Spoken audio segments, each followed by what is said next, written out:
भाई के जान काहे नहीं खूब समझावत, जीजा है हम काहे नहीं खूब बतावत, समझा दो।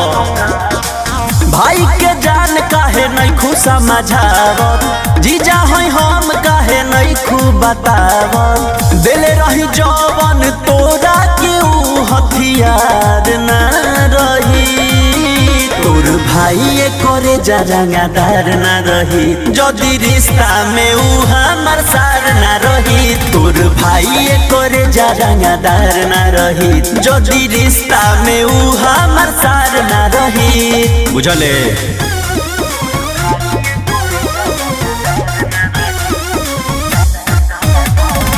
Music by Arya Sharma.